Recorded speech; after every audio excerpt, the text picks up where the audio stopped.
Talk About It, sponsored by the #1 broadcasting network on the net. And that's Spreaker, that's Spreaker, that's Spreaker, that's .com.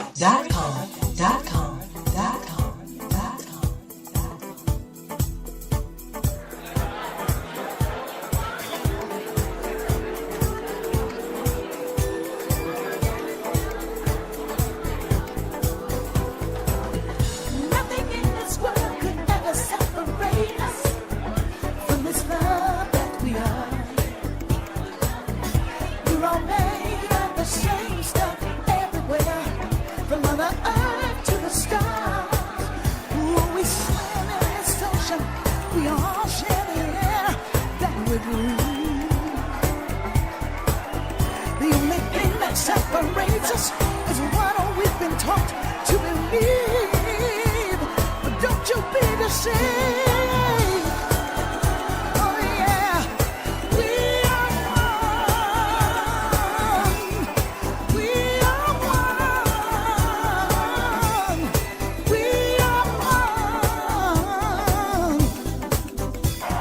If there is anyone out there who still doubts that America is a place where all things are possible, who still wonders if the dream of our founders is alive in our time, who still question the power of our democracy, tonight is your answer. You're asking today, how long will it take? Somebody's asking how long will prejudice blind the visions of men? I come to say to you this afternoon, however difficult the moment, however frustrating the hour, it will not be long, because truth crushed will rise again.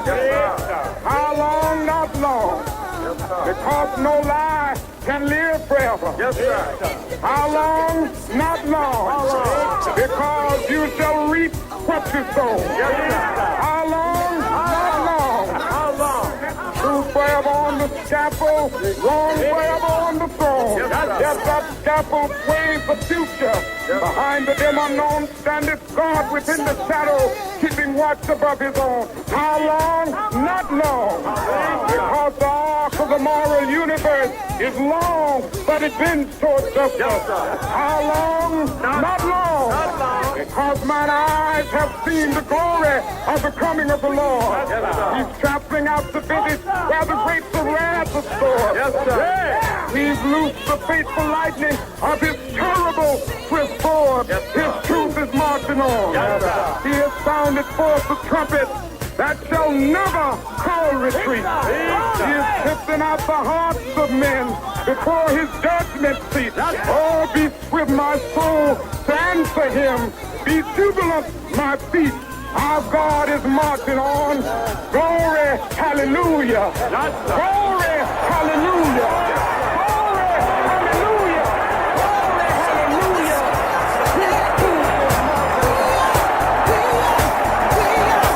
Oh, yes, yes, yes, yes. Hello, Facebook. Hello, Google. Hello, Twitter. My YouTube listeners, my Spreaker.com family, and internet listeners all around the world, welcome. We're back. It's time. Let's talk about it, y'all. We are here. Can you believe it? Woo! Yay. We're in the house. Yes, we are. Am I sounding like Sarah Palin? Hello, everybody. Oh, we're so glad to be back. Sit down. Y'all stop it. Welcome to the Boogaloo Cafe. Y'all are packed in here. And y'all will be back tonight too, won't you? But right now, the political audience is in the house. And joining me to talk about it and always helping to keep you informed, I have on the line, y'all's loves, you know you love her, the the uppity and well-read, aka Miss Uppity Speaks, Jacqueline Lambert is in the house, y'all. Hey, give her a cheer. Hey, Jackie. Woo! Hey, babe. Hey, honey. We missed you. How you be? I'll be great, and the audience is screaming for you. They missed you. I've missed you. Well, I ain't missed you as much as they have because I talk to you every day. Also on the line, baby, you know how we got the round table here at the Boogaloo Cafe for this political shit. Also, I have on the line the professor himself, Professor Walter Dubille of the Université of Montreal, and the professor of the blues right here at Spreaker.com, our very own Professor Walter Dubille. Walt, what's going on, baby? Hey, Brenda and Jackie. It's hard to follow that introduction. You know, you're from the Université of Montreal, and I like all of the conservatives and the crazy black folks and the crazy white folks. Y'all stop cheering so much for them. They love y'all. They're glad we're back. I love all the crazy black folks and crazy white folks, aka conservatives, to know that I got some smart ass people on my panel. So don't even try stumping them. You can't stump my people. They know everything. Okay, y'all, so hang on just a second. You're going to hear a little tapping, but I got to welcome the chat room into the house. You know, I've been gone so long, I forgot I forgot to open up my chat room. Welcome to the LTAI, and now they can come in and they can come in and get talking with us. Okay, so there goes my clicking. All of that's done, and now the chat room can come in. Okay, so chat room's open. And of course, you know who I am. And we are waiting on our third partner who woke me up. He's so excited to be back on the show. And now his ass is missing in action. But that is our very own our very own partner here. Barry got booted off of Facebook for 3 days. Some conservative said he was harassing her. So I'm all about the facts, the fun, and the foolishness, and I let Jack and them handle that. I handle the fun and the foolishness, and Barry, well, he's our rowdy member. So as soon as he arrives, please welcome Barry K. Jackson of KKF FIFM out of Kansas City, Missouri, the funk master for y'all, but the hellraiser right here. And let's talk about it. He will be here shortly. We're gonna Jackie and Barry and I the conversation on, and then we'll take a little break in about 15 or 20 minutes, and we'll get Barry on the line again. Okay. But right now, y'all, we've been gone for about 6 months. We've missed you so very much. Jackie's husband is all healed from surgery. I'm healed from surgery. I can sit my happy ass in this chair and not feel a pain. And I am just delighted to be back with you with my new $100,000 hip. Baby, it's looking like $100,000 hip. I'm walking and dancing. I did a Tina Turner show on New Year's Eve night. They didn't even know I had hip replacement surgery. Hell, I didn't know I had hip. I had my coalition shoes on. Everything is working fine. So we're all back. We're healthy. We're happy. And Walt is pregnant. I mean,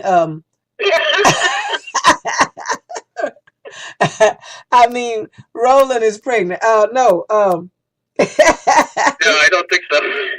Okay, Walt's daughter-in-law is going to have a baby. So, you know, the news is all around. Walt's going to be a grandfather. That's what I'm trying to say. So, congratulations, Walt. Welcome back, Jackie. Welcome back. Wait a minute, Brenda, wait a minute. What? Now, I'm happy that Walt is going to be a granddad and everything. Okay. Mm-hmm. But why are you congratulating him? Walt didn't do nothing. He made Roland. All he has to do is just wait for the blessed event. That's all he has to do. If he hadn't had Roland wouldn't have been having sexual relations with his wife. All right. And there might not. Now, he could have had a baby mama. But Roland Roland being raised by a non-conservative who we really stay at home, raise our children, teach them right. I ain't got no baby mama. I ain't got no baby mama daughter-in-law shit either. My son did it the right way. He didn't have no baby first and then no second baby mama. He married a virgin. And she had my grandbaby. And that's how you do it, Sarah Palin. Instead Okay, of being well, a you know baby. something, Brenda, you are absolutely right. And Walt, please accept my apology. Yes. If Jackie had not raised beautiful Tommy Ye to be this outrageously smart, and I'm not just bragging because she's my niece, but she's outrageously smart. I think she's a little more smarter than her mammy. And Jackie is smart. Did she just say a little more smarter? Yeah. I think she did. Yeah, I did. You know, her mother is just rolling in her grave. Right Yeah, I broke that. Mama would have hit me in the mouth. She would have knocked you out. But anyway, please go on. For tearing that up. But what I meant to say is Tommy A is smarter than her mama. And I thought Jackie was the smartest person I knew until I met Walt. But having said all of that, y'all, everything here is good and wonderful, and Happy New Year to you all. Welcome back. I missed the show Wednesday night because, you know, I got a job in my new home of Forest City, Arkansas. And don't none of you white folks even think about coming over here try to hurt me. I got something for your ass. No, don't. Hey, no. Hey, look, I ain't like Trump. I ain't gonna bomb the hell out of you. Just don't come, okay? Just don't even think about it. Because, you know, this is what makes our country so great, which y'all believe in. God, country, family. This is what makes our country so great, is that you don't have to agree with me. And we can still have sex and eat together. Oh, my God. Well, you know, Walt, haven't you missed this? I missed this. We got into it very quickly, right? That's all I can We say. can still have sex Yeah, and eat like, together. I mean, she just goes there immediately. It's like, let's get started, shall we? Yeah. I told y'all we're back. We forgot about that. Yeah, we forgot all about that part. Okay. I told y'all we're back. Haven't y'all missed us? Haven't y'all missed us? Jackie constantly trying to make me be, as the conservatives want me to be, politically correct. But that ain't really what they like, is it, Jackie? I mean, did you really do that? Jackie likes for me to be politically correct. She don't like me to talk about pucking and shit. But you know how I do, y'all. Y'all know that I always bring this around to sex because, see, that's what every some bitch understand. They can raise all the hell in the world, but when I break this political thing down to sex, they understand that. Cause don't nobody love fucking like conservatives and Republicans. You can't throw a rock in a hoe house without hitting one of them. Look, Walt, We and got. Brenda, I just want to say it has been lovely to see you guys again and to be back on the show, but I think I got to go. You see, Walt? She wants me to be politically correct all the time. I'm going all Trump on you, goddammit. I'm gonna say the shit just been building up. I'm gonna say the shit that's just been building up inside me. I've been wanting to talk about it. But Jackie, you know, if I could just talk to those conservatives that are and haters and race haters and shit that's supporting Trump and break it down to them sexually, they would understand. You know, they would understand, Jackie. I'm telling you, they would. Okay, so Gaia Baselli of the Gaia Baselli shows is in the house, and she says she's already laughing her ass off. So see, Gaia missed us. And I truly missed y'all. Gaia too, yes. Yes. And you know, I don't care what y'all say. I make a point when I break it down sexually. Gaia, am I right? Am I right, Gaia? I make a point. Cause see, all them fuckers understand about fucking. So when I break this political shit down to sex, they understand. And Jackie will talk to me about correcting me later. Now, Now, we'll do that off the air. Yes. yes, and let me thank the singer, songwriter, and producer of our theme song, and my very good friend Brenda Lee Ager of the team, Jerry Butler and Brenda Lee Ager. That Brenda Lee Ager. Thank you, my namesake. She calls me Brin, and I call her namesake. Thank you, my darling, for writing, producing, singing, and allowing us here at Let's Talk About It to have your song, to use it here, even though you know some real shit be going down. Cause you know, Jackie, you can use a singer's songs, and they'll call your ass and tell you don't use that shit no more. Oh yes, I absolutely do know that. But Brenda Lee, we've seen that happen more than once, haven't we? yeah, Brenda Lee gave us her song with her love and her blessings, and we thank you. Cause I don't know if she know the kind of shit we be talking, but she loves me.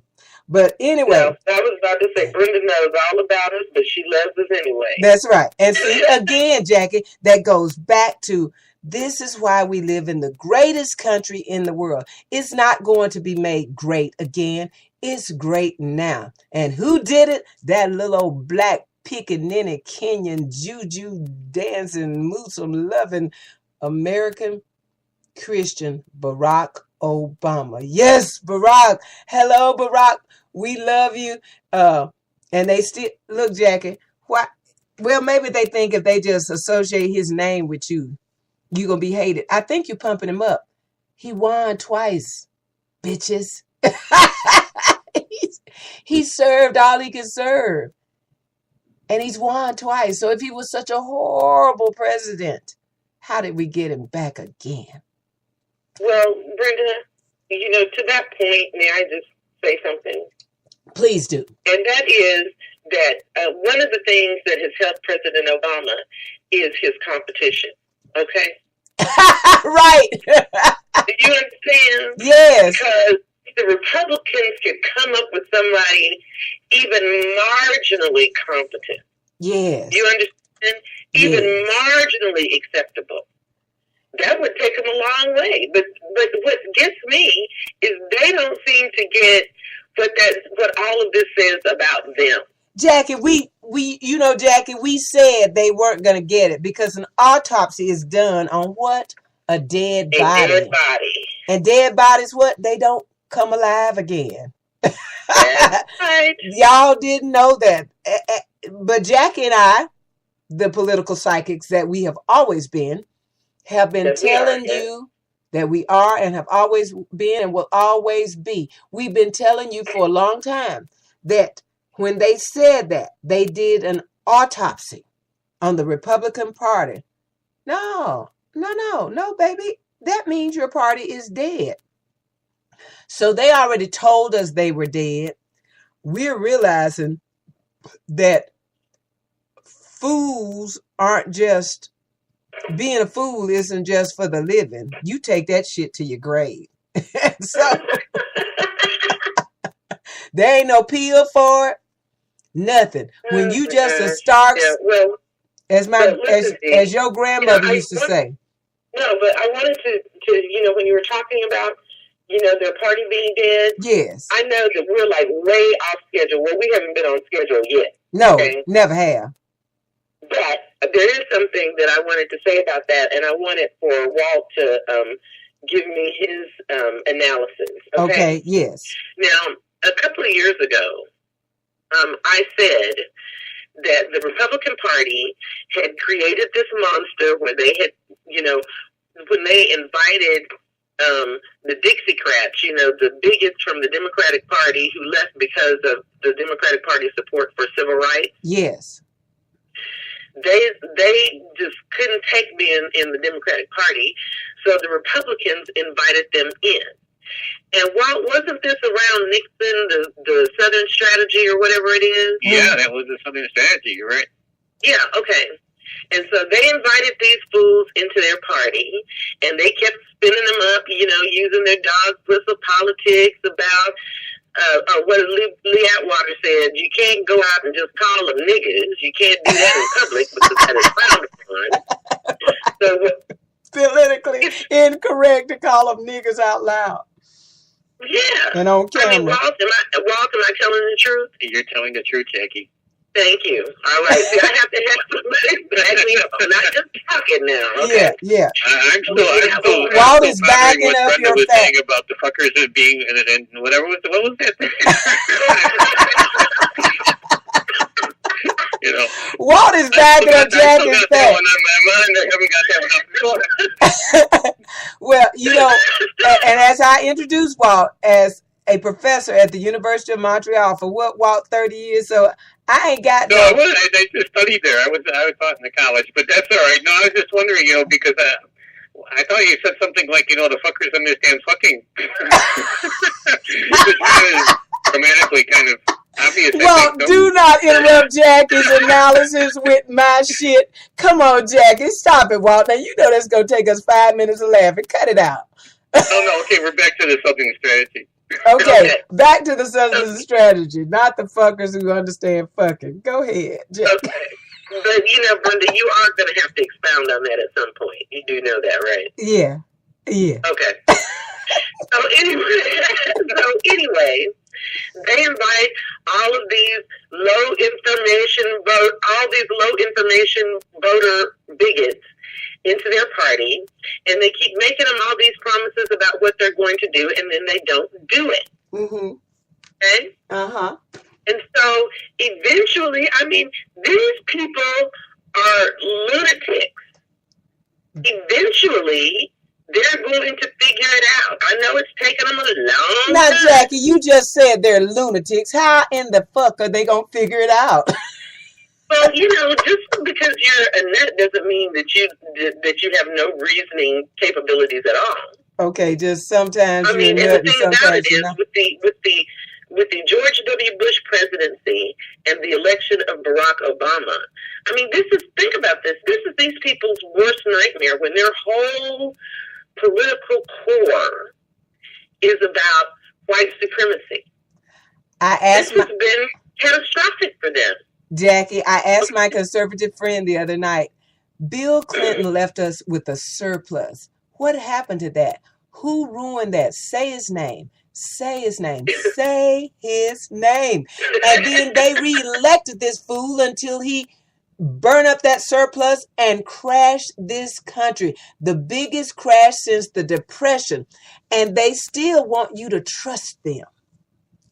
Yeah. They want you to trust them. We're fucking you, but trust us. Trust us. And it's not just that either. It's that they have not come up with anything new since that time. No. Okay, but Telling Jackie, us to do the same stupid crap that got us in the jam in the first place. yeah, I want you to continue to elaborate on their autopsy because, as we said, an autopsy is done only on a dead body. Dead bodies don't get back up and live and walk and shit. So you're working on a dead party and they continue to punch their asses in the face as Sarah Palin's son did his girlfriend. Oh, yes. But wait, let me finish before we get to Sarah Palin and her son, okay? Because I'm not done. That's right. I want you to elaborate. All right. So anyway, so they do the Southern strategy. All the psychos finally realize that they're being played because there are not enough people with there are not enough country club Republicans to help them win elections. That's right. Not enough bigots and haters to help them win the election. And so what they did was they invited the bigots and haters in with them, and that helped them for a while. But the bigots and haters who were becoming more strident, they ran away. A lot of the normal Republicans. When I say normal, I mean, just regular human being Republicans. Yeah, and there are some of those. And have it all your own way all the time. Mm-hmm. And so, like I was saying a couple of years ago, that the Republican Party, if they want to survive as a party, and the very idea that this is the party of Lincoln, it just, I try not to think about it. No, Lincoln tried not to think about it.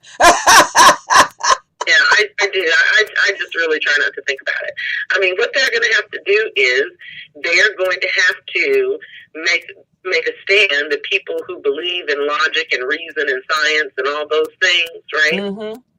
They're going to have to make a stand against the psychos. But if they make a stand against the psychos, then they know that they are really screwed, because they certainly will not be able to cobble together a majority of anyone. Yes, Jackie, let me say this to the Republicans. You are right. You were doing an autopsy on your dead body, and you did not, you just haven't found what killed you, or you won't accept what killed you. Even though your freaking head was shot off. It wasn't a toe or a foot. Well, it I was think, your head. that body died about the time Nixon got impeached, because when Reagan, that was another world when Reagan became president. And, baby, it's gone downhill ever since. Well, they believe that now I spoke to my conservative friend. They believe that they have lost their country because they couldn't impeach President Clinton. You did impeach him. You did. But we just weren't going to throw him out. We don't get rid of presidents for getting head. Well, he didn't even impeach Nixon. No, okay. And he had to resign. He knew it was over, but he just didn't want to accept it. But after a few more pills, it came to him. Let me get the fuck out of here and just go on take my Valium and shit. Let these mothers have this joint. But you're never going to win again until you understand.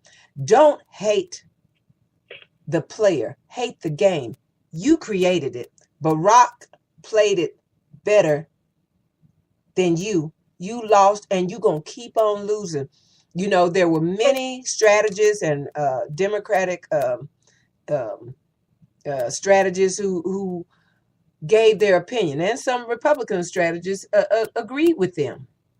Their Brenda, opinion. I wanted to tell you, because when you were talking about that, I saw a Republican strategist on Fox on their Sunday show shortly after the 2012 election. So I'm talking with some sense? I beg your pardon? You saw a Republican strategist on Fox talking with some sense? Yeah. Oh, get out. What Tell he me. was talking about was that the party was all wrong when it comes to what America is and how America is composed. And he was talking about how, that they've really been courting, the angry white person. Yes. That's who they've been,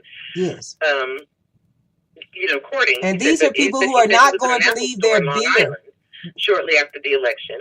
And he said the store was filled with all kinds of people, black people, Asian people, black and Asian people couples, and white and black people couples, and gay couples, and straight couples, and old people and their little brown grandchildren, and and he said that he's standing in the middle of this Apple store just kind of looking around, and it hit him that this was America.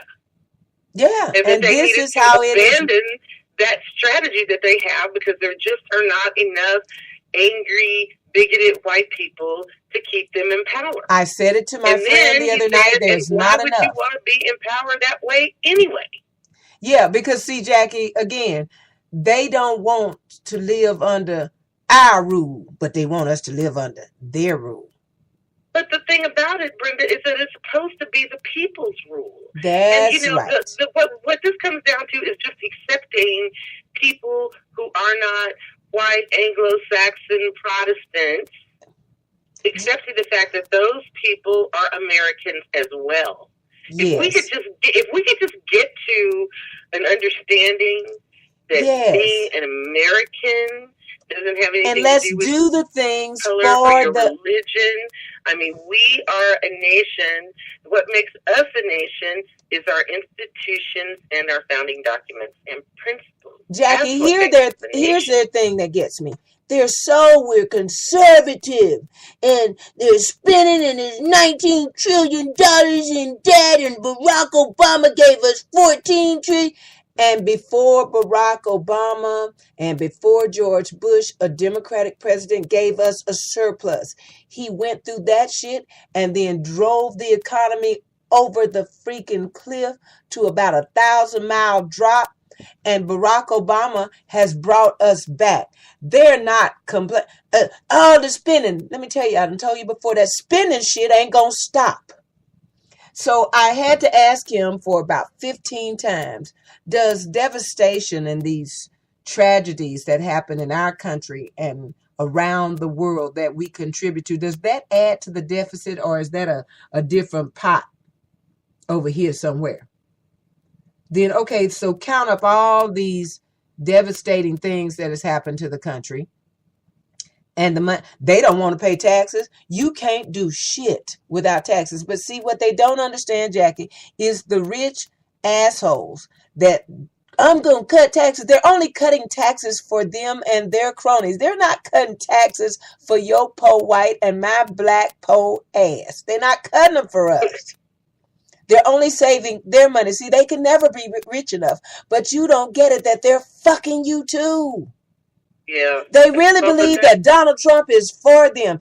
And Jack, speaking of that, Sarah Palin got up yesterday, and when she started her speech to endorse Trump, the first thing out of her mouth is, are you tired of the bankruptcy money grabbing? I see he's standing next to you, honey. That's right. He's standing next to you. 4 times bankruptcy. You know what my conservative friend said to that, Jackie? He just used a loophole. He fucked us. And he continues to fuck us. And he never gave any of the taxpayers any money back for those 4 bankruptcies that Donald Trump had. He's a genius. He never failed. He's a great businessman. He fucked up over and over and over. And he got you to pay for his fuck up. And now you want to call him great. And he doesn't want to give you, the taxpayers, any money back. I'm a billionaire. I'm really rich. Yeah, he's rich because he fucked us. And he fucked you too, poor white folks. He fucked you too, angry white folks. He fucked you too, conservatives. He sure fucked you, supremacists, white supremacists. He sure fucked you. Nah, Morris D's fucked the KKK. He fucked you. Well, I never understood this thing about taxes. I mean, that's a real American thing, right? Because most of the countries that have high standards of living in the world have high taxes, right? Listen, and this idea of not paying for services and stuff, well, you don't get any services if you don't pay for them. Yeah, I mean, and, you know, the thing about that always gets me wild is they won't work without getting paid. Exactly. Why should everybody else have to work without getting paid? Exactly. That's. Well, you know, Walt, they're just sick that it's us black folks that's dragging them down. Dragging them down, won't go to work and just getting that welfare and shit. Tell them again, Jackie, who gets the most welfare? White people do. White people do. Y'all get the most welfare. So y'all the ones ain't going to work too. And I tried to explain that the tradition of slavery, the environment that it created, some black people got out of that knowing the value of an education. Some didn't. And some of that shit's been passed down for years. You're not going to let them get up. Where they going to go to work? You know, and a lot of them do go to work every day. As Chris Matthews said, he drives into work every day and he sees thousands and thousands of black people in Washington catching the bus in line, no matter what, to go to work. When y'all get that stupid shit out of your mind, when you understand that we are one, as our songwriter Brenda Lee Agers explains to us in that song, just listen to the words. When you get it through your head that we are one on this planet, you don't believe in God. And there's nothing happening to the climate. Donald Trump wants to bomb the oil, but Barack Obama, he's so weak. He believes that it'll pollute the air. Somebody got to have some sense, folks. And we can't have you. But not only that, the very idea about bombing the oil, where in most of the states in the union, of course, not in California, but, you know, I bought gas last night for $2.25 a gallon. And it has hit that is unheard of in California. It has hit $1.59 here, Jackie. And if Yeah, I absolutely understand. But if you bomb the oil, if you start bombing oil fields, it's going to be $10 a gallon. and Jackie, it will pollute not just the air, but the land too. Where do you think? Yeah. It's just like bombing a body. What happens? The blood and the body go everywhere. So there's so much more oil. And he doesn't believe that that'll pollute the air, and he'll convince them that it won't pollute the air. Y'all. Well, Jackie and I were talking about this the other day on the phone. I mean, this oil business is a complicated thing, right? Because Yes. a low price is not necessarily a good thing. In fact, there was an article I just read before I went on the air from some economist saying that the lower oil prices haven't really translated into a huge amount of economic activity, right? And in the long run, if the United States, I mean, I'll speak as, somebody looking at the United States, if the United States wants to become a technological leader and get jobs, better paying jobs for a lot of people, then there has to be a lot of other technology that's not oil dependent. Okay, we're getting ready, guys, to go to a break. But before we do that, let me ask, do y'all remember when Barack went around the country and he had this book printed, Give Them the Jobs? Or The American Jobs Act. The American Jobs Act, his jobs plan, the bill. They would not pass it. This would have helped people of all races building our infrastructure. Now they're out there. Our infrastructure, bridges, Trump, our bridges are just horrible. But he tried to do that. He knew it. He saw it. And he tried to do something about it. But his Republican Congress and Tea Partiers and Senate, they voted it down. Yeah. He knew how to bring jobs. He did make. Oh, but Brenda, they wouldn't even bring it to in the House. They wouldn't even bring it to a vote. Yeah, that's right, because John Boehner was not allowed to even bring it to a vote. Yeah, because the thing about the Republican Party too is like those Republicans that are from the North. All right, they can't do this stuff without penalty. Yeah. Okay. Because their constituents, that's what their constituents expect them to do. Yeah. And it is amazing to me how, not just how our political fault lines are racial, they are also regional. Yes. Yes. Yeah. So now Trump is out there saying the same things that Barack Obama. But who was it that shared on our page? It had to be you, Walt, that shared, or was it me? What a Republican said about how they had to vote against whatever Barack Obama was for. And I said, thank you. We already knew this. It's good of you to confess it. But we already knew because the cat came out of the bag on the night he was inaugurated for the first 4 years. What the plan was. Say no. Make this black son of a bitch a failure. And you know how God is. Y'all love God and family and country. But you know how God is. When you're against him, you're going to fall. And look at how successful Barack Obama has been. And on that note, we're going to take a short break, get Barry on the line, and then we're going to come back, and we may not take another break as we finish up our hour and next 20 minutes, okay? Because we have so much to talk about, but we ain't worried about no break. But we're going to take a short break. We're going to come back, and we're going to start talking and trying to help Sarah Palin figure out why her son punched his girlfriend in the face and was drunker than a pissing drunk, and her endorsement of Trump. It's all a beautiful thing, right? Okay, so you are listening to Let's Talk About It. I am the wild and wonderful Brenda White, and I am the one who stands for facts, fun, and foolishness.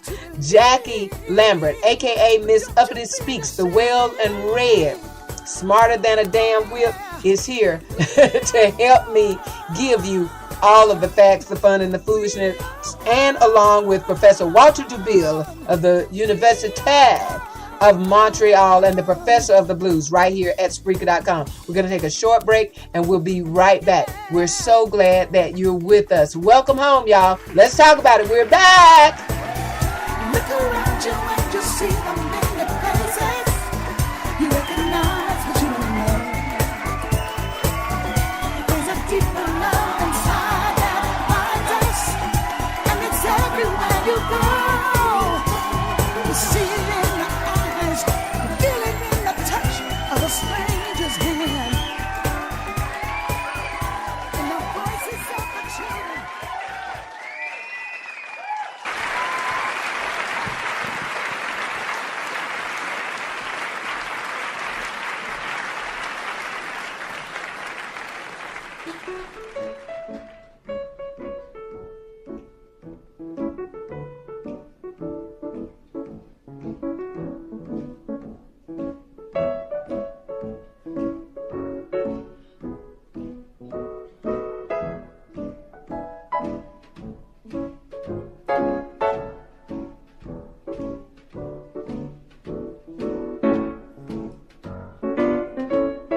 I knew how it would feel to be free. I wish I could break all chains still binding me. Yeah. Wish I could say all the things that I can say when I'm relaxed.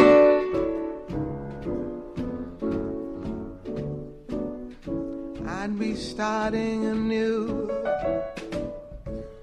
I wish I could be like a bird in the sky. Don't leave me. How sweet it would be to find that I could fly. I'd soar to the sun and look down at the sea. Then I'd sing, 'cause I know how it feels to be free. Then I'd sing, 'cause I know how it feels to be free. I wish I could share all the love that's in my heart. Wish I could break all the things that bind us apart. Wish you could know what it means to be me. And you'd see, you'd agree, everybody should be free, 'cause if we ain't, we're murderous. Wish I could be like a bird in the sky. How sweet it would be if I could find that I could fly, soar to the sun, look down and see, then I know, yes I know. Oh yeah, spirit's moving now.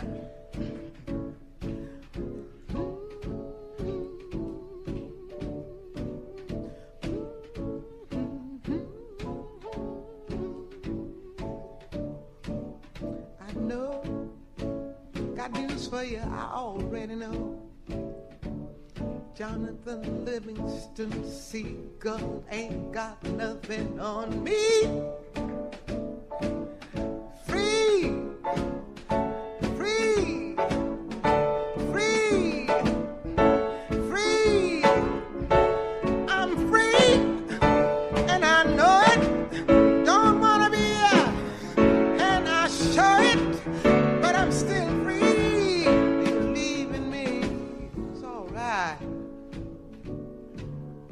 Then I'd sing,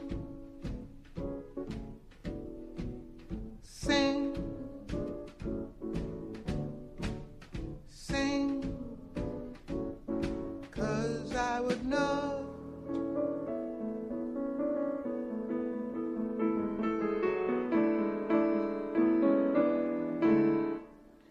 I already know. I already know.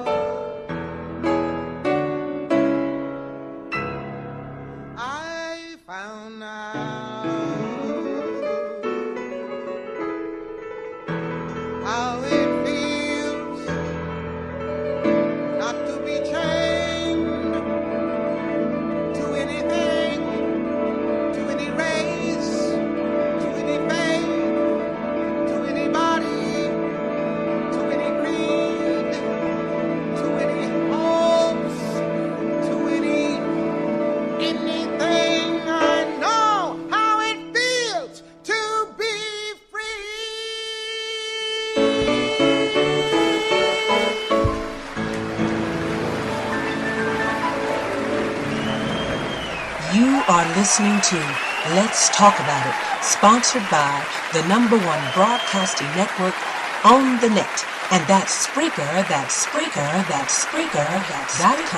.com. Yes, indeed. That's Spreaker.com. And let's talk about it. And we are back. And we have on the line, y'all, KKFI FM's Funkmeister himself, and the part of my round table, Barry K. Jackson out of Kansas City, Missouri. Barry, hello, baby.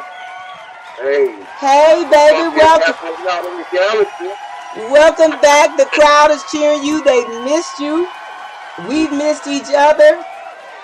Barry was so upset, Jackie, he didn't want me to even do my other shows. He said, if you don't do Let's Talk About It, you ain't doing no show. You're on punishment.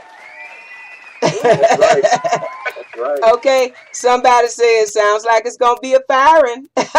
Because you know what he's thinking, right? Messing with me. All right, so Barry's back. Well, it just made me feel like you were running around on that. I was not, Barry. I was not running around on you. We are all done with all of that. You know, I've stopped my cheating ways, and I'm here for you now, okay? All right, so. I thought we were going to have a disciplinary hearing with the boss. We are so glad to have you back. So now we've got about an hour and 12 minutes left of talking. We're not going to take much more of a break anymore. So let's get right to it, y'all. Jackie, would you like to read our little startup that you... Would you like to read what the show is going to be, what subjects we're going to touch on tonight? Well, tonight we're going to talk about the return of Sarah Palin. Which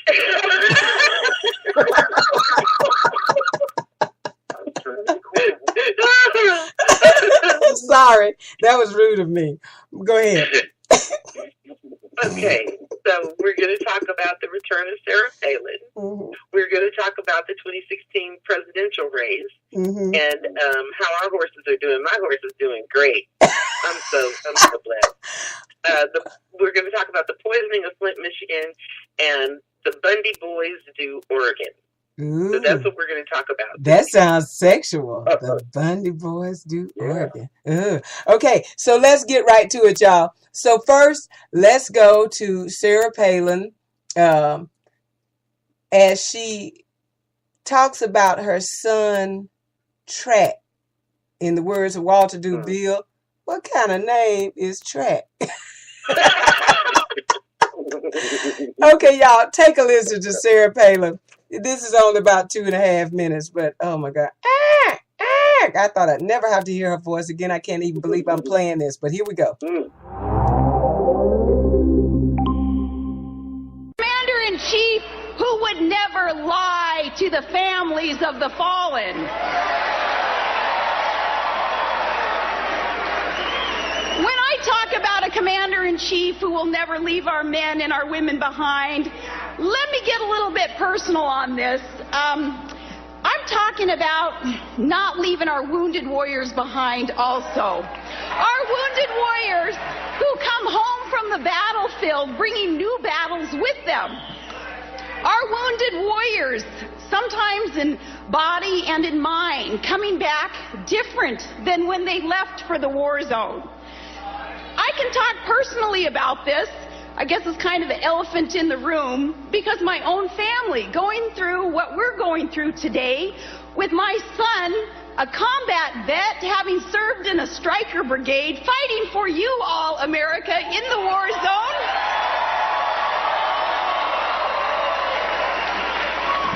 But my son, like so many others, they come back a bit different. They come back hardened. They come back wondering if there is that respect for what it is that their fellow soldiers and airmen and every other of the military so sacrificially have given to this country. And that starts from the top. It's a shame that our military personnel even have to wonder if they have to question if they're respected anymore. It starts from the top. The question, though, that comes from our own president, where they have to look at him and wonder, do you know what we go through? Do you know what we're trying to do to secure America and to secure the freedoms that have been bequeathed us? So when my own son is going through what he goes through coming back, I can certainly relate with other families who kind of feel these ramifications of some PTSD and some of the woundedness that our soldiers do return with. And it makes me realize more than ever, it is now or never, for the sake of America's finest, that we have that commander-in-chief who will respect them and honor them. Okay.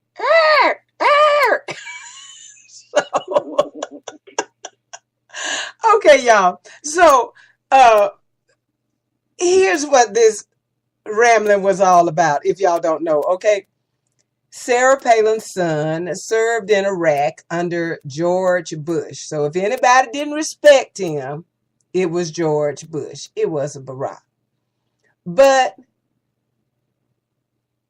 she took this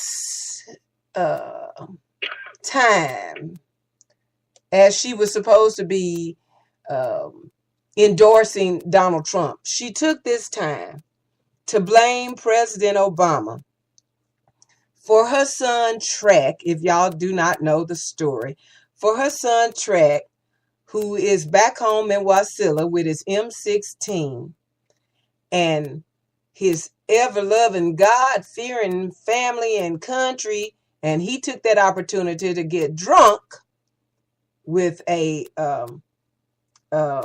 what do they call it? A reading of his blood to be at 1.89. So it wasn't 1.89, it was 0.189. 0.189. Thank you, Jackie. Yeah. Okay, so he was like close to alcohol poisoning. Yeah, he was pissing drunk. Okay, pissing ass drunk. He took this time to punch. Lit, that's another phrase. He took this time to come home with his M16 rifle, punch his girlfriend in the face because he found out that she was communicating with an ex-boyfriend, punched her in the side of her face with a closed fist, she said, kicked her in the knee. The police observed a swollen eye and this redness and swelling coming up, and they observed this thing in her knee, and they found her cowering, hiding under the bed at Sarah Palin's house from her boyfriend, who said, "You think I'm a pussy? You think I won't kill myself? You think I won't do it?" So I guess she said, "Well, you kill yourself, dog," but she got her ass under the bed. Just don't shoot me. Okay, so she got the police called, and they came out and they arrested Track. And this fool, starnator fool, Sarah Palin, took this opportunity. And Donald Trump is trying to defend her by saying, "Well, yes, I suggested that she talk about it. I don't think you suggested that she blame Barack Obama for her son getting pissy ass drunk and whooping his girlfriend's ass and threatening to kill himself." I said, can I make a correction here? Can I make a correction? Yes, please. There's actually an AR-15 assault rifle. Oh, the ones made by Mattel? Yeah. Yeah. Yeah, that rifle. Say it again, Barry. What was it? I was going to say Fisher Price, but nevertheless. Okay, I think that's made by Mattel. But nevertheless, he had guns that you don't even use on a moose's ass. Okay, really. And this is what they're trying to protect, so that you get some drunk ass bastard like Track and threatening to shoot up the damn community and blow everybody else's head off, including his own, to prove he wasn't a pussy. You think I'm a pussy? How she got to blame Barack Obama for this, I don't know. So then I put up a part of her endorsement for Donald Trump, okay? And the lead for my where it says say something that I attached to that video that we had to listen to, I said next she will blame President Obama for all of Bristol Palin's baby daddies, for Barack not giving her rubber or not making her use it or something. And one of my listeners and one of my fun people, Alicia Maxwell, wrote on that post, yep, all Barack's fault that she fell on those penises. Thank you for that comment, Alicia. Oh my God. Jackie, is there anything to say, or have I said it all? What can we say about this woman? I think that you pretty much got it, Dee. I mean, that's the long and the short of it. Barry, do you want to make a comment? I know there's not a whole lot that you can comment on Sarah Palin, but well, the thing that I got out of it was that, first of all, he was quick to use cover him by saying he has PTSD. Yes. And I think that she basically is not taking, it's almost as though she's making light of other veterans who suffer from post-traumatic stress disorder. Yes. Also, it's as though she's not wanting to face the fact that her son committed domestic violence. Yes. mm-hmm. And those are just two things. And we're also dealing with the subject of alcoholism. Yes. And we're dealing with the subject of the safe handling of firearms. Mm-hmm. She's also not wanting to mention the fact that assault and rape the rates of assault and rape up in the state of Alaska are very, very high. Oh, I didn't know that, Barry. Cause they bored, Barry. They got a good reason for that. They bored. I don't have figures right now, but I think they're higher than the national average. Okay. And the other thing is that given the last 7 years, she's had the opportunity to grip money off of people with her books, her reality TV shows, and her channel that online channel that you had to subscribe in order to hear her do her rapid drunken word salad. Yes. Even failing, she's trying to say that Barack Obama didn't respect veterans. I don't know where she was going with that, but she left out the fact that with the legislation that President Obama tried to push through Congress to do a better job to help veterans, that Congress cut out $1.6 billion of that funding. Yeah. No, it's all his fault, and I'm sure the rapes in Alaska are Obama's fault too, Barry. You just ain't understood it yet. It's all Barack Obama's fault, and the rapes in Alaska and the high percentage of them, Barack did that. Yeah.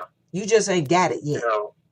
Given what I'm looking at is given the fact that this is right after the NFL was basically forced to take the subject of domestic violence a lot more seriously and have current and former NFL players do public service announcements to call attention to the problem of domestic violence. Mm-hmm. Sarah also left out the incident at that bar with her family where they got into a drunken brawl. Oh, yeah, it was at a party. Yeah. Yeah, that they weren't even invited to. Yeah, that was a long time ago. And track was also part and parcel of that. Yes. The other thing, the whole situation with track going into the military was actually a compromise. A choice that a judge had given him because of past criminal behavior. Yes, I read that. You either go into the military or you go to jail. Oh my gosh, I didn't know that. And she's so proud of Track. This young man had a violent history even before he went into the military. Wow. That's right, Barry. I read that. I did not know that, Barry. Oh, yeah. Yeah. And a lot of people are just not talking. They kept that quiet until this incident. Yeah, so Track is doing. Funny. She shows up to do an endorsement of Donald Trump on a Tuesday, and when he got arrested on a Monday night. Yeah. So, Any kind of mother that talks all this stuff about traditional family values and what have you, she's proven now beyond the shadow of a doubt. She can't keep her daughter's legs closed while she's getting, being paid. well, how's she supposed to, Barry, when she allowed Levi Johnson to? She allowed Levi Johnson to move into the house with them when her daughter and he were teens. That's their family values. Okay, so hold on a second. Go ahead, because I wanted to hear the rest of what Barry was saying, especially about that abstinence program thing, because I did wonder about that. Your daughter's preaching abstinence, and she turns around and has another child out of wedlock. Mm-hmm. So, so you look at that. I know they've got a well, Barry, I'm sorry, Barry, to interrupt you, but may I say, Barry, I'm sorry to interrupt you, but may I say that in the words of Rick Perry, abstinence works. But Texas has the highest pregnant, but it works. Yeah, anyway. Oh, Walt, I'm sorry. That is your horse. Okay, after we hear this last little piece from Sarah Palin, we're not going to give her any more energy. We're going to move on to our presidential race and our horses. Oh, my God. Okay, y'all. So here's Sarah Palin. I got, she excites me or upsets me or something and gets my blood boiling. I should have ran the beginning of her endorsement. Oh my God. Oh Lord. No, we're not going to chill. In fact, it's time to drill, baby, drill down.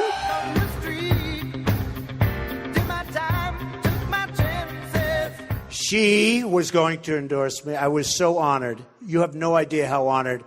And I would like to bring up, if I might, Governor Sarah Palin. Special. Are you ready to make America great again? We all have a part in this. We all have a responsibility. Looking around at all of you hardworking Iowa families, you farm families, and teachers and teamsters and cops and cooks, you rock and rollers and holy rollers. He is beholden to no one but we, the people. How refreshing. He is perfectly positioned to let you make America great again. No more pussyfooting around. Our troops deserve the best. You deserve the best.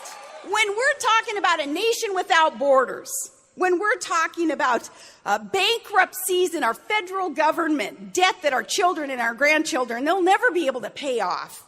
When we're talking about no more Reagan-esque power that comes from strength, power through strength, well, then we're talking about our very existence. So no, we're not going to chill. In fact, it's time to drill, baby, drill down and hold these folks accountable. His power, his passion, it's the fabric of America, and it's woven by work ethic and dreams and drive and faith in the Almighty. What a combination. Are you ready to share in that again, Iowa? Because that's what's going to let you make America great again. His power, his passion, that's the fabric of America. Yeah, rich white man running the country. That's what she meant. And when she started, the bankruptcies, this asshole has taken the taxpayers for a ride. It's amazing. But I've already said that. Anybody want to say anything, and then we're going to move on. Because I already got a headache. The only thing I say is I think that Sarah Palin's family is giving white trash a bad name here. Oh my God!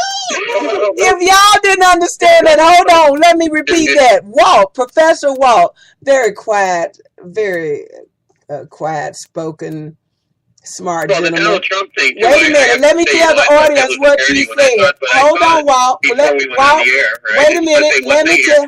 I saw an interview with Ron Paul, and they asked him about Sarah Palin's endorsement of Donald Trump, and he had to hesitate for about 60 seconds before he answered. I don't think y'all understood what Walt said. Walt said that Sarah Palin's family gives white trash a bad name. Walt, bravo, excellent.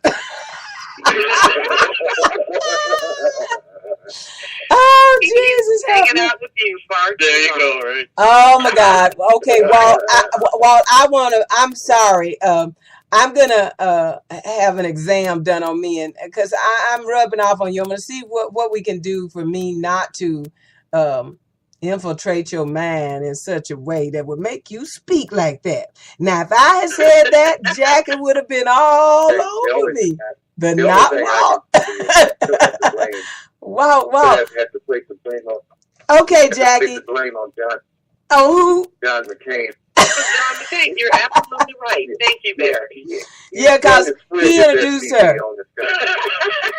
Yeah, he introduced that trash to America, didn't he? Yes, that's right. And as far as I'm concerned, you know, he is part and parcel to why things have gotten as crazy as they are. Yeah. Well, is John McCain still alive? I haven't heard shit from him. Oh, Brenda. I'm sorry. Okay. But I mean, really, I'm just saying. They asked him about Sarah Palin, and he's just kind of, well. What can you say? You know, I would feel better if McCain would just say, "Yeah, I fucked up, and I'm sorry." You know, I mean, if he would just give us that. Jackie, if he would say that, he might could win. I apologize. He might could win, Jackie, if he said that. Well, I like what Senator Lindsey Graham had to say. Wait, don't you dare go there, Barry. We're saving that for the end. Don't you dare. And that was my thing. Don't you dare go there. Hey, Jackie, let's go to our 2016 presidential race. Oh, yes. Well, you know, as our loyal listeners know, that last year we all chose our horses in the Republican primary race. Yes. Because it's so much fun and so interesting. I mean, you know, like with Bernie and Hillary, God bless them, they just want to talk about issues and shit. Yeah. Go with that, you know. Yeah. It's like we already know what we think about the issues. No, but we all chose our favorites in the Republican primary race, and I am proud to say that my horse, Little Teddy Cruz, is just kicking the crap out of the rest of you people's horses. I can't believe you. I can't believe you chose him, and I can't believe that you're in the running. Okay, Walt. Look, Brenda, I told you from the jump that my boy. Well, I am pissed. Was going to do all right. Because my horse, old lard ass, is coming in. Is he dead last yet? Well, he's bringing up the rear. Okay, let's let them know who old lard ass is first of all. That's my horse is Chris Christie. Walt, let's talk about your horse. Oh, my guy is, he's kind of retired. He's going for his third time next 4 years from now. No, would you please tell the audience it's been 6 months. He's trying to learn his lesson from the other two. Say so his maybe name. try to get another 4 years from now. But he was the first one out. You have to give me credit for that. Say his name. You know it. Say his name. Terry. Yeah, Terry. No, Jackie, I'm messing with him. I want him to say his name.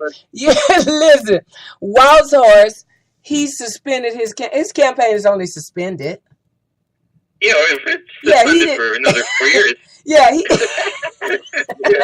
Hey, Walt, they never quit because they are losers. What, Barry? In other words, bring out the butter because he's toast. Exactly. Listen, they never quit because they're losers. They only suspend their campaigns. Like when John McCain was getting roasted by Barack Obama. Oh, I got to go to Washington. I got to help. So I'm suspending my campaign. And who did he suspend his campaign on the night he's supposed to be at David Letterman's show? That made things worse for him. Not only that, but by all accounts. In other words, the candidate suspending his campaign is kind of like when they say that someone has, a cabinet member has resigned, they've been fired. Yeah, that's right. Hey, listen. By all accounts, when he got to Washington, the reason he suspended his campaign to help Washington save it from George Bush, the smoke was blinding, and they were trying to save it from catching on full fire. And when he got there, by all accounts, he didn't have shit to say in the room, not one suggestion. So Barry, let's go and you. Is it my turn to tell you about my horse? I done told you about that insubordinate shit. I'm getting around to you. Okay, here goes your lead, Barry. Barry, talk to us about your horse. I done told you about that.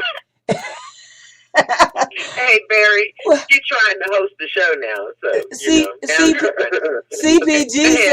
CPG wrote on the post. It is firing time. My horse was doctor. I said CPG already wrote on the post. It's firing time, and Barry gonna get fired on the first night while he is not allowing me. Chris Matthews would have you tarred and feathered for interrupting him. But now that I've said that, Barry, please tell us who your horse is and how he or she is doing in the race. My horse, Dr. Vin Carson. Yes. Came out the gate like his tail was on fire. And thanks to his one of his chief advisor, Armstrong Williams. Yes. Who I know was going to tear that situation a new one. You said that like he was Armstrong Beauregard or somebody. Like he was a great general in the Federal Army. Well, see, he was leading for a while, and then Armstrong Williams got into it with some of the folks on the campaign. So several of his people left. Mm-hmm. One of them is an advisor to Donald Trump now, Barry Bennett. Mm-hmm. And he basically threw shade on Armstrong Williams. I kept telling everybody, once I knew that Armstrong Williams was involved, he gonna screw that whole situation up. So Barry, what you trying to say is your candidate's campaign suspended him. Because I think about 4 or 5. I think about 6 of his top people suspended themselves in a day. He slid down the ladder so far. You know, he's down below Jeb Bush. Well, the white folks were so happy they thought they had themselves a black Obama. No, actually, what they thought they had was somebody who would do a better job of tap dancing and sharing shoes. Yeah, they found out. But he was their Obama. He was still their Obama, and then all of a sudden he tripped and busted his motherfucking face. No, he was their Herman Cain. That's right. I call him Candy Cane Jr. Which brings up another situation. Yes. Brenda, you and Jackie, according to Herman Cain a couple of days ago, will be leaving the Democratic Party to vote for Donald Trump. Say what? And we will do that because... What did he say? Oh, he didn't say why, because his mouth was full of dog biscuits. Fox News was giving. But Jackie, he said that he has several black women call into his radio show who say they intend to vote for Donald Trump. Okay. Now, he didn't have any playback of any calls into his and show no or names anything like that. Right. But we can hear this for ourselves. Yes. Yeah. So therefore, you have to bear in mind this is a man who, quote, suspended, unquote, his campaign due to allegations of sexual assault. Yes. So the serial rapist is just a lie. Look, wait. In defense of Candy Cane, wait a minute. In defense of Candy Cane, these women lied on him. They were just vicious. They wanted him to come home and make it rain some more. And so they came up. They came up with a plan to get him back home. They wanted him since he used to own Godfather's Pizza. They wanted him to serve some more of that greasy ass pizza. That's They wanted him to come home and make it rain. I told y'all on the show, the night that the train was pulling into Georgia, the hoes was out celebrating. Candy Cane is coming home. He gonna make it rain. They been missing they big head $100 bills, baby. Shit. And look, Carson, hey, he was there. He was out the gate, and I had the white folks asking me, don't you think Ben Carson don't you think he's great? He ain't going nowhere. That's all I had to say, as I did about Candy Cane. They used to tell me with that, let me tell you something. I know you bring him up to me because you make the assumption that I voted for Barack Obama simply because he was black. And now what you have to do is explain why there's no chance in hell that I would vote for Ben Carson. Barry, that was so well put. They get mad, and in fact, this just happened just recently. And in fact, as a result of a very heated exchange on Facebook, Barry got between me and some of Barry got some suspended. members of the Tea Party. Barry got suspended on Facebook. You know, I mean, they fail to realize that when they debate with me, I'm actually sitting up laughing at them to begin with because I know what they're going to say. They're too predictable. You know, and I asked them, I said, I said, I'm really impressed with the way you can recite all those talking points that the Tea Party has indoctrinated you with. It just so happens that many of them are probably 45, 48 years behind the times, but as far as Carson, you know, well, he was a brilliant surgeon. I said, that doesn't translate into politics. That's right. And so, I come back with the statement he made about the pyramids of ancient Egypt being used for grain silos, and asked them. I said, "So what did Ben? You know, can you tell me what Ben said that Stonehenge was for?" And so they get very angry, and they resort to making threats. And I have to tell, you know, I come back and tell them, "Look, you're killing me here. I'm just on the floor rolling behind what you." I announced this earlier. Barry got suspended on Facebook for fighting with his conservative friends. Now, let's. The straw that broke the camel's back was when I told him, I said, really, instead of trying to give me all of these unsubstantiated comments about politics, maybe you need to go and check your meth lab and see to it that it doesn't explode. That got Barry suspended. Oh, Barry, you are just absolutely insane now. You know, if I have to fire you for cutting up too bad on the show, I'll do that too. It, Brenda. You have to consider the fact that among the white nationalist groups and what have you have glommed on to people like Donald Trump, like Ted Cruz, and what have you. Yeah, and then there were white nationalists who were making robocalls to the people of Iowa here just a week ago. Yeah. And Donald Trump just today retweeted a post by a neo-Nazi. Yeah. And these folks are, you know, the neo-Nazis, they raised some of their money they raised, you know, through criminal activity, like, you know, selling methamphetamine. You know, I asked. You know, it's something it fit perfectly. Okay, so I asked my conservative. Although I think these people were smoking their own product. Yeah. Okay, so I asked my conservative friend the other day about this supporting Donald Trump, and I said, well, you know, a white supremacist group has come out in support of him, and he said, I think it's great. He said the other day that Alex Jones is this right-wing nut that says that Sandy Hook, the Boston Marathon bombing, and 9/11 was a governmental hoax. And he interviewed Donald Trump this past summer, and the other day at his press conference, one of his rallies, he took a few questions, and someone asked him, what did he think of Alex Jones? And he said, I think he's great guy. And I said to my conservative friends, so if he said, I think the KKK is great, would you still vote for him? No, I wouldn't. Well, that's basically what he's saying when he's saying to the white supremacist group that came out and supported him, that's great, thanks, I'll take their... Something's wrong here. You all are trying to prove to people that God, say God is love. Say it. God is love. And all this hatred that you're spouting, you want the rest of us to follow you and your God and your country, because your God is not my God. because my God doesn't know anything about all this hatred that y'all are spouting. But that's why you're not gonna win.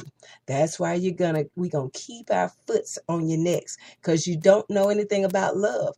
And we've got some 60s babies almost coming up. I mean, that's what they're acting like, following Bernie Sanders.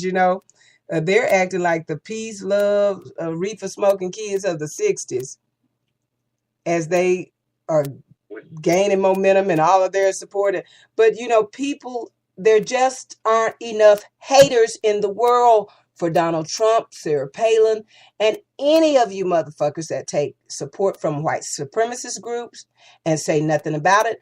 Alex Jones, this is all the people that have died and suffered through 9/11, the Boston Marathon bombing, and those poor parents of those little babies who were innocent at Sandy Hook. And you take his support and say he's great, you're going to find yourself with a problem. Say that shit just now. But when you get to the general, this is amazing. How do you support somebody like that? That's my question. How can you support somebody like that? But when they leave here in La La Land and they come over to the general election, that's when that ass going to get woe out. That's where they're going to learn that this hatred. And he says, well, he'll change his tone by then. It's too late for him to change his tone. That shit is going to follow you like piss on your drawers. It's not going to leave. The stench is going to stay with you. In there simply because, Trump's got a racist foundation anyway. His father, who was, real tight with the Klan. I was just reading an article, the folk singer who wrote a lot of music, Woody Guthrie. Apparently, a Harvard professor has found some unpublished lyrics by Guthrie. Apparently, when he came home from World War II, he moved into an apartment building that was owned by Fred Trump, Donald Trump's father. Okay. And apparently, at that time, as Fred was acquiring real estate, in multifamily housing and what have you, and some of it was also with government funds. Yeah. He was also maintaining, how can I put this? He maintained a very racist policy on rentals and what have you. This is which went completely against what Guthrie was about, hell, for that matter, what FDR was about at that time. And he made it a point to, he was writing these lyrics. I guess it's just a way of just getting it out of his system, although he never actually recorded the song. But apparently, Fred Trump was ordering his leasing agents and the doormen to steer black folks away from renting in his building. The ones that did get in was trying to run them out.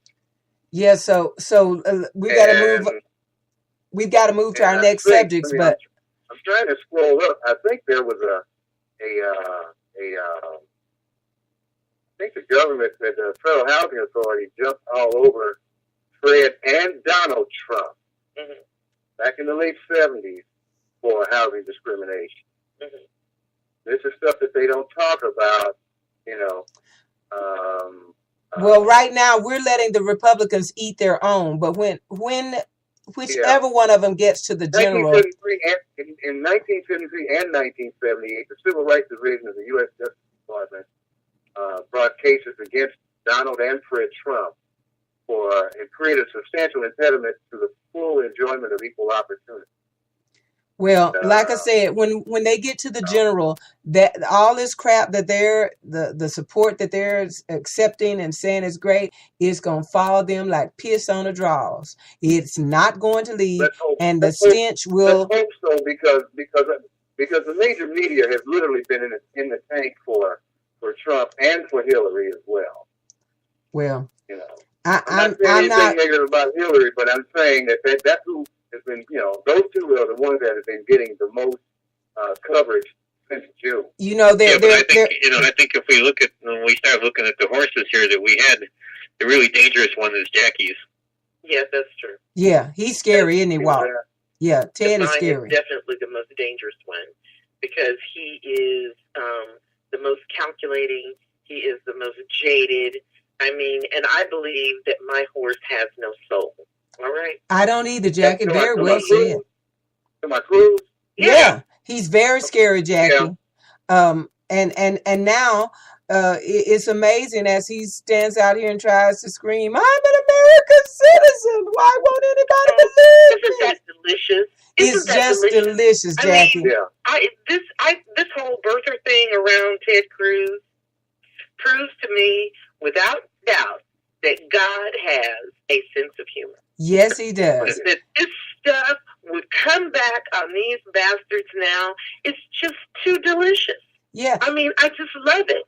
And Jackie, they're still screaming, this shit has not worked for them. This is why you're losers, because the shit that doesn't work for you, you continue to continue with it. That is what they call the meaning of insanity. Barack Obama's a Muslim. Do you know what that ring on his finger is for? Hell no, and I don't want to know. If it was a Muslim ring and his father gave it to him, so what? It's a ring. But Barack Obama has already been a successful president, and you can't make this country great. It already is great. We are the greatest country on the world. We always have been, and we probably will be, even with the shit that we did that we weren't so proud of, like a little slave. Well, you know, Brenda, all I have to say about that is remember Rome. Okay. Wow, Jackie, that was a powerful statement. And all I want to say is that thing that came out that was on the internet about the polling that was done, which is supposed to be the best country in the world to live in, it was not the United States. Oh. Yeah. Oh. Well. Okay. So y'all let's in a lot of different categories, Walter. Okay, guys, so we can't go. I'm sorry. But the other thing I want to say about Ted Cruz is that, you know, first of all, when we talk about Trump and we were talking about all the hatred and all that stuff, I mean, that's nothing new. I mean, you know, we went through that, the United States went through that for over the 19th century and then the 20th century, and people tend to forget the George Wallace candidacy and all that kind of thing, right? Yeah. Right.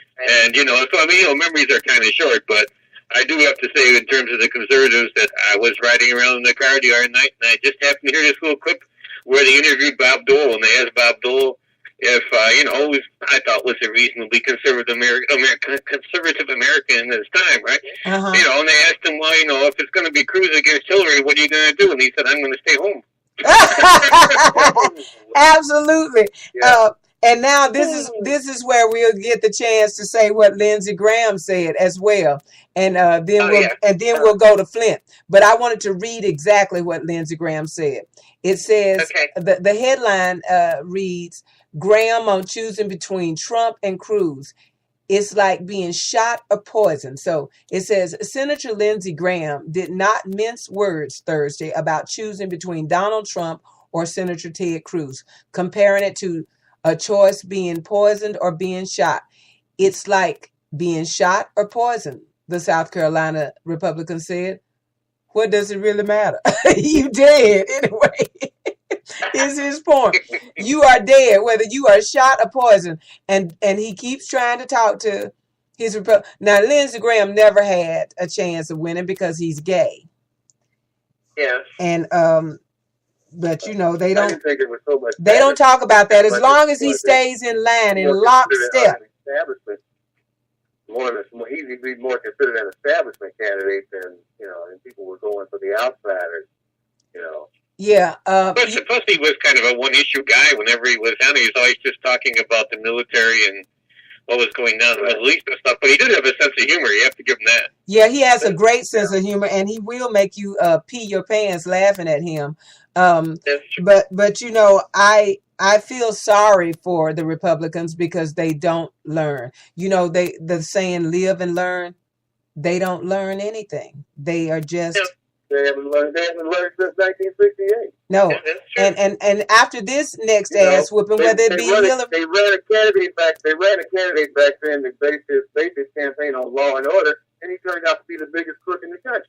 Yeah. So you know, whether or not it's you have Republicans saying now that they'll stay home. I think I'll sleep in that day. Or between Bernie and Hillary, they'll have a socialist before they'll have their own Republican brothers. So they will eat their own. Shout out Collar, Fiorina. Well, Shout out to you, baby. You trying to run. Now, what did that? Run the Democratic Party, too.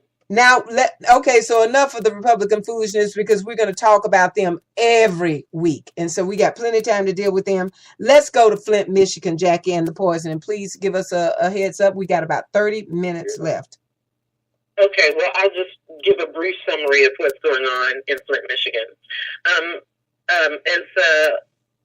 I know that you guys are aware of this, but in Michigan, Governor Snyder is the governor of Michigan, a Republican.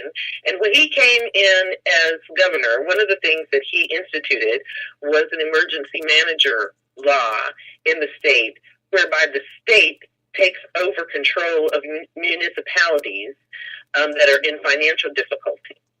And what Mr. Snyder said about doing is putting more financial stress on many of these communities that were predominantly black, okay, when they came into office, so that they would have to file for bankruptcy and then they could install an emergency manager, because everybody knows that niggas can't run their own business. Sorry. Go ahead. Mm-hmm. Okay, so, did I say that? I'm sorry. Yes, you did. It was I beautiful, meant it, but I meant to say it more nicely. It was beautiful. Niggas can't run their own business. We all know that. So Flint, Michigan is one of the communities that was taken over by one of these emergency managers. And one of the things that Snyder has done with his emergency manager thing that really makes me angry is that he sends a black guy, okay, into these communities as the emergency manager so that people won't say, oh, you guys are bigots. Mm-hmm. And, you know, where that expression HNIC comes from? Yeah, head nigga in charge. Uh-huh. Yeah. You know, I mean, no, that doesn't. Now that dog didn't hunt, and I say shame on you, the one that they sent and who went. Shame on you.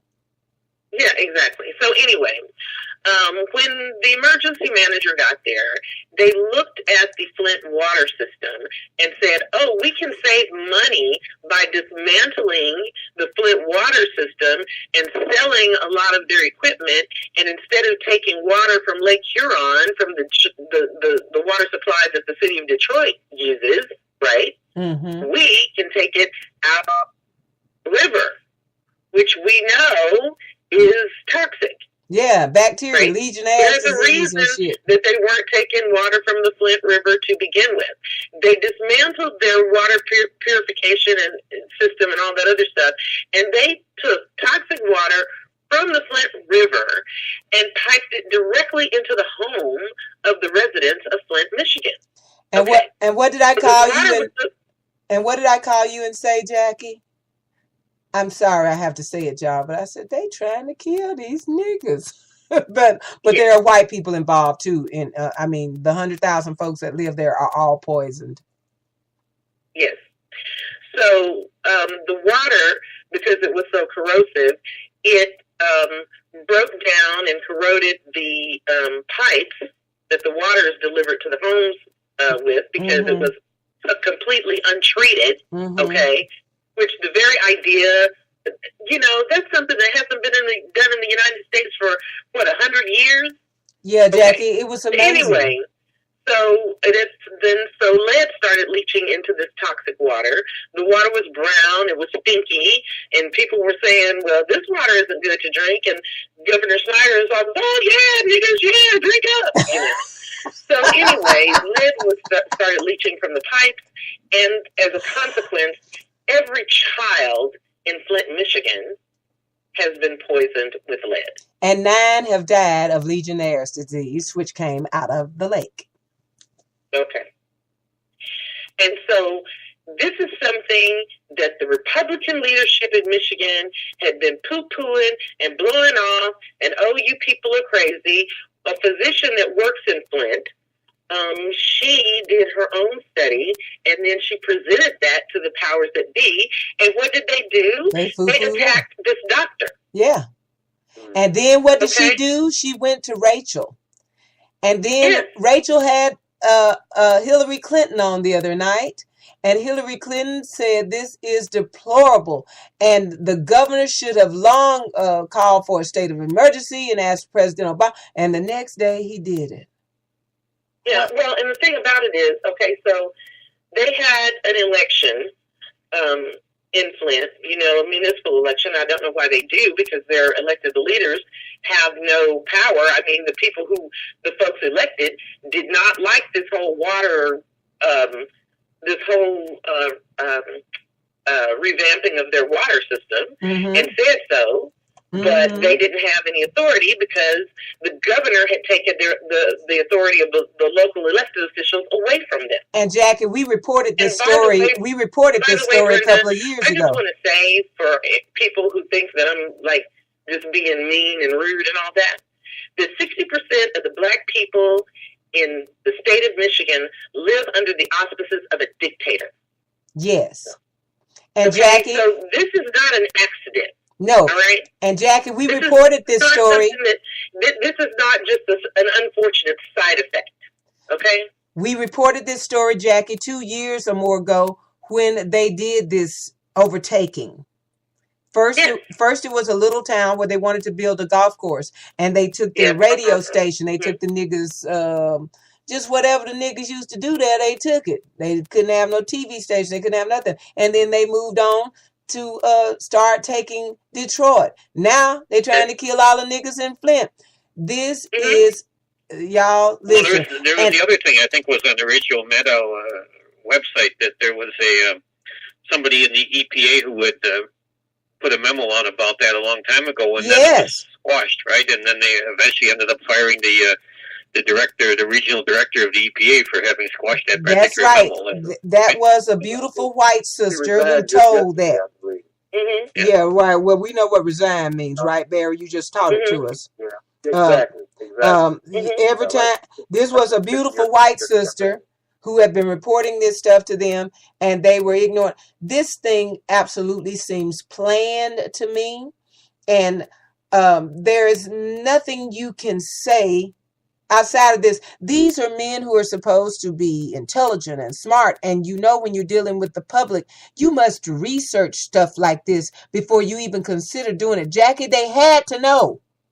What? Of course they knew. They had to know. Here's the thing. Here's what I want to bring into this too. I'm going to show you a comparison here. All of these people that talk about how much they want Donald Trump to be president because he's run a successful business. Well, bear in mind, the former CEO of Gateway Computers is Governor Rick Snyder. Really? And this is what your businessman will do for you. Because he's not thinking about people. And Jackie said it earlier. Ted Cruz doesn't have a soul, and neither does Rick Snyder. His people were not at the top. And so now that all of this has become international news, right? Now they want to do something. And Jackie, even after it became international news, he still would not ask that little pickaninny, juju slapping, Muslim loving nigga in the White House for help until Hillary Clinton said this is deplorable. And it's not. I don't think it's just deplorable. I think it's criminal. I do too, Jackie. Yeah. And they are working on that. Go ahead. I was going to say anything that important. No, please, Walt. Well, I was just going to say that the pretext for doing this stuff is always supposedly financial, and then in the long run, it costs them more money by having to correct the situation. So even that's always this right-wing Republican business. It's always that's their business, and I was going to bring that up too, Walt, because studies showed that they were going to save $1 to $2 million a year. Now they're looking at damn near 800 million or billion or something to restore the system. And It Barack, should be costing them more than $2 million in bottled water to give away to the people who are there. yeah, they've already spent that much in bottled water. And Cher came out. Shout out to you, Cher, baby. She came out yesterday. She sent water to Flint, Michigan, and she said it was criminal as well what they had done to those people. But she was on the View today, and made some comments about it. And she said, I think so far up to this point, a total of 200,000 gallons of water. Yeah. To the people. The other thing I wanted to tie into this too. You were talking about these special masters that they bring in to run the city, for Governor Snyder. Mm-hmm. There's another name that figures into his regime, and there's a Dr. John Covington who was over the school district in Detroit. Yes. And I want to point out the fact that Dr. John Covington took that job after he left the Kansas City, Missouri Public School District unaccredited. Faced a conflict with the board, and even from the time he took that job, he always kept a suitcase in his full packed suitcase in his office. Ready to go as a good criminal should be. Yeah, he had come here, I believe, from Alabama, and while he was here, he closed down 26. I think it was 26 schools. It might have been more than that. Mm-hmm. But it made national news. Mm-hmm. And once he got those schools closed, then he decided that he couldn't work in Kansas City anymore. And it wasn't until after he left to go up to Michigan to run their school system that the Kansas City, Missouri School District became unaccredited. Now, they've since gained provisional accreditation. Mm-hmm. But he left here. Okay, then he leaves Detroit after some questions about his spending habits, and goes to Columbia, South Carolina, trying to get a superintendent job. But he didn't mention that. When he left Detroit, he said it was to take care of his mother. Okay. And Jackie. But now, just earlier this week, 88 public schools in Detroit had to shut down because they were in such bad shape physically. Absolutely, and this shit is dangerous. Kids were taking classes along with the mice, the roaches. The mold. In one classroom, there were mushrooms growing in there. Mold. They had problems with black mold.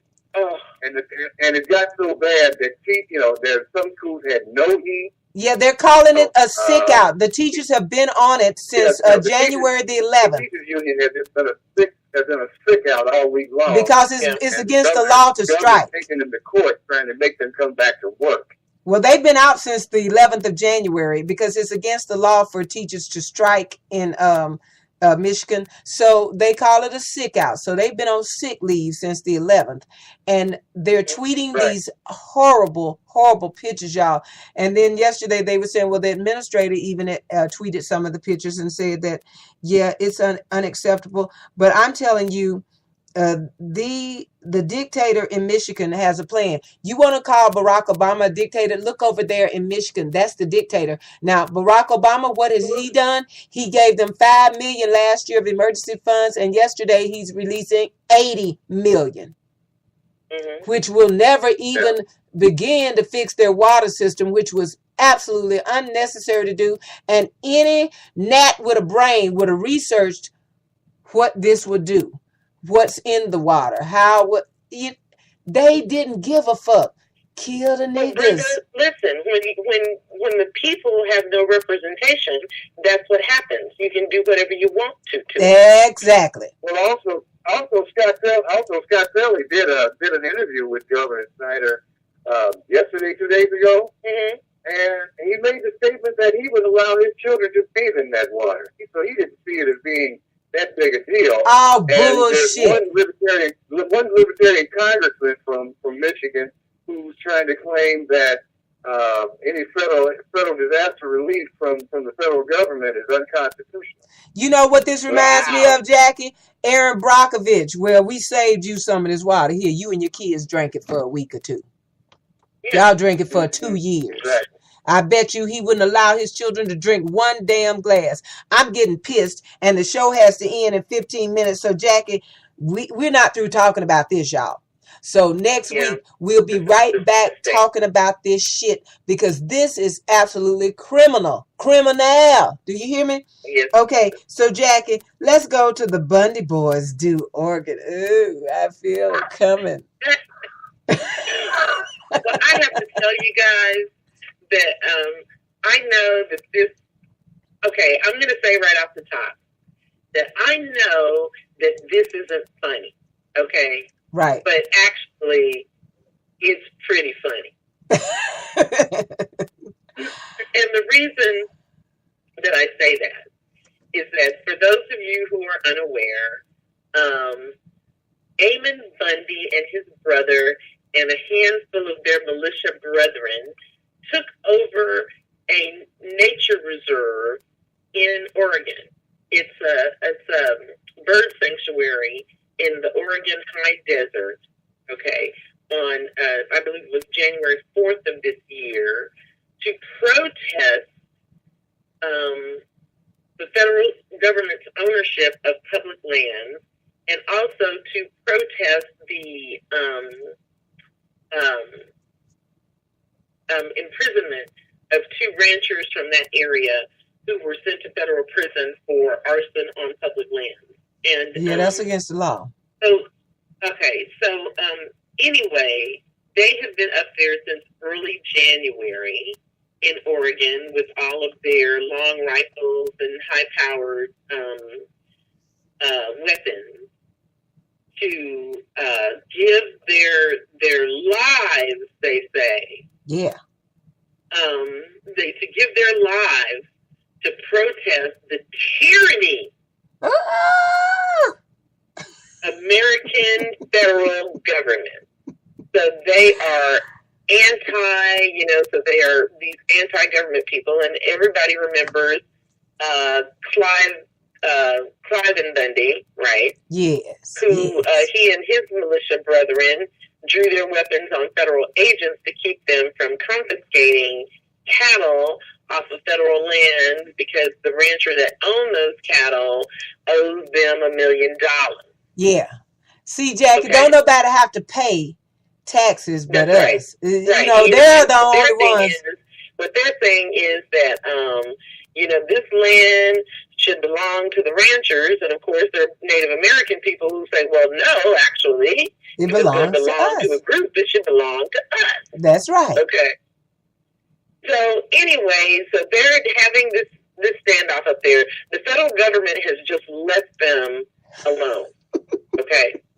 The federal government is just sort of, just the fools are just going to stay there, and they'll get tired after a while. Yeah. Because Jackie, they could get rid of their asses if they wanted to. I'm sorry. Let me finish, Brenda, because I just came across a new story that just went up a couple of hours ago. Okay. So the FBI has finally contacted Eamon Bundy to see if they can get him to peaceably move him and his boys off of, out of this federal building. Yes. And I mean, really, it's just like shacks way out nowhere, and like a bunch of bird watchers are mad because that's where they go to do their bird watching and that kind of thing. So they're irritated.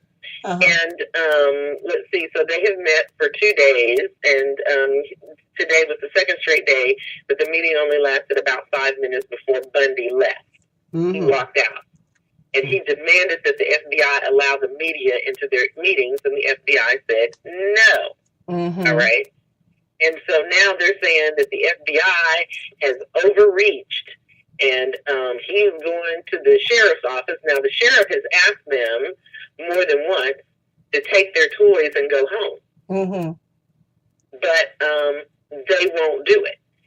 First it was like, well, if the people here want us to leave, we'll leave. The folks said, leave. They still got the passes there. Jackie, and trust me, if the government wanted to get rid of them, One drone. One drone and you be gone. But they're letting them stay there. Go ahead, Jackie. Okay. So anyway, he went and he left the FBI and went right to the sheriff's office. But apparently the people at the sheriff's office would not let him. They would let him tell it? No. He went to tell it. He went to tell the sheriff on the FBI. And the thing is that these militia groups, they have this thing about, that the county sheriff should run everything or some stupid shit like that. I don't know. And the county sheriff there, he's made it clear to them that they're working with the feds. They want their asses gone. Mm-hmm. Okay? But they're still there. Now, after they first took over the building early in January, or these buildings, I should say, early in January, apparently they didn't come with enough. They said they would be there forever if necessary, but they didn't come with enough provisions. They were on Facebook begging militiamen to get their guns and come, and begging folks to send them supplies, please send us snacks, So, of course, on Facebook, some people were like, hey, they need supplies up there. So people started sending them dildos.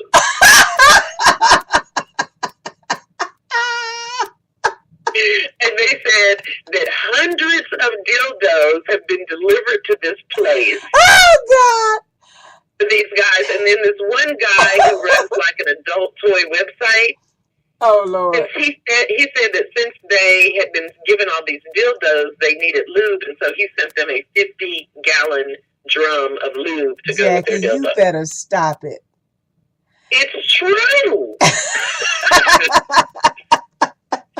Okay, and so I have been following this story because it hasn't been like in the top of the news lately. Okay, because you know how the national media they get bored. Yeah, and that's not going anywhere. And you know who could drop the bomb on them? Barack Obama. But you know who they have to. That's right, because nobody's shooting. Yeah, they consulted with Barack Obama, and he said, fuck them, don't shoot him. I don't know, but one of the people that reported me to Facebook got mad because I said that the FBI should let the provisions come in, but they need to take out the pork rinds and hot sauce. No pork rinds. Oh, y'all just stop it. Now, these poor men, so Jackie, they up there and they hungry. Yeah. Well, wasn't there a situation where one of the people that was didn't one or two of them get into a gunfight?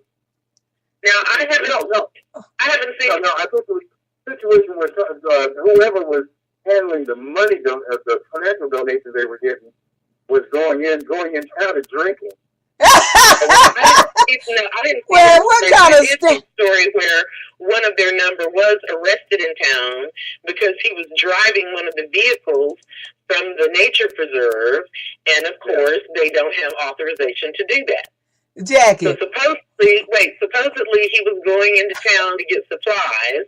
He shows up in this van, and the sheriffs immediately arrest him. And wow, wait, Barry, what good standoff would be any good without a good shot of liquor? Yeah. Well, so there was another part of the story, something to the effect that Hammond Bundy and his militants had convened a secret grand jury that they would believe will result in the arrest of the sheriff over that jurisdiction and a Judge Steve Grass. And he even has a fake judge to oversee the proceedings and shares video saying they have served notice to Judge Grass. In other words, they've been talking about arresting Sheriff Dave Ward himself. Oh, Lord. Listen, they need to stop drinking. Do what they want him to do. And the thing that amazes me about these guys is that they always talk about the Constitution. Well, given what they're doing, it's obvious that they haven't read it. No, and they haven't read it. If they did read it, they didn't understand what they read. Somebody told them there was a line in there called a It's never hard second. to when you only read on the fifth grade level. Somebody, I was about to say, somebody told them there was a line in there said called the Second Amendment, and that's all they ever holler. They couldn't tell you what the Second Amendment said if you paid them. But having said that, y'all, because I have a show tonight and I cannot burn up all my hours for the day, this show has got to come to an end. As much fun, yes, as much fun as it is, the gang is back, I'm back, we're back, and we are loving talking about it. Now, the chat room was hollering for Stacey Dash comments and all sorts of stuff, but Jackie and I, we'll try to get together. Maybe we can throw out a 15-minute podcast or something Saturday or Sunday, but I promise you we will talk about Stacey Dash next week. It is an amazing thing. It is, isn't it? We want to thank you so much for being here. I will only do it if we have to. Okay, it is an amazing thing to have you all back here. You're great. You're great. You're Donald Trump great. Jazzy Lady, Gaia Baselli of the Gaia Baselli shows right here at Spreaker.com. Miss Patty Cake out of Chicago, my music critic and the best one, you know. Thank you always for joining me. David Capers, Carolyn Pendleton Gardner. David Capers is out of Sarasota with the rave shows. He's going to drop you off here tonight, you know, and then I will be doing Nothing But the Blues with your girl Brenda Pearl coming up tonight at 10 o'clock. And then immediately following me will be David Capers and After Hours. He's going to do it to you in your ear hole. Now, having said all of that, Professor Walter DuVille, our buddy, our pal, and the professor of the blues every Monday night right here at Spreaker.com for Blues in the Night coming on at 9 o'clock Eastern until 11. And then David Capers will follow him at 11 o'clock until 2 Eastern time, okay? So y'all don't miss, you don't know the blues until you go to Blues in the Night, okay, with Professor Walter DuVille. Okay, so Walt, say goodbye. Okay, goodbye. Goodbye. Okay, so goodbye. I just wanted to say I was really kind of amazed at how Jackie got to sneak in the story about the sex toys. it was a great, wasn't it? What a great story. That was a good ending. I have to admit. Jackie said a couple of things today. She said nigga and she said po white trash or something, which I am never allowed to get away with. But I did not say that. What'd you say? What'd you call him? I did. Oh, that was me trying to get away with that. That was wrong. Anyway, we've been missing y'all. We've been missing each other. And so Jackie is allowed to curse. Gaia Baselli has been raving about you, Jackie, in the chat room. Excellent show, she says, guys. We love you too, Gaia. And I will see y'all tonight for Nothing But the Blues. KKFI-FM out of Kansas City, Missouri. Barry Jackson, the Funkmeister himself. Say bye-bye, Barry. That's all you can say. Say bye-bye, Barry.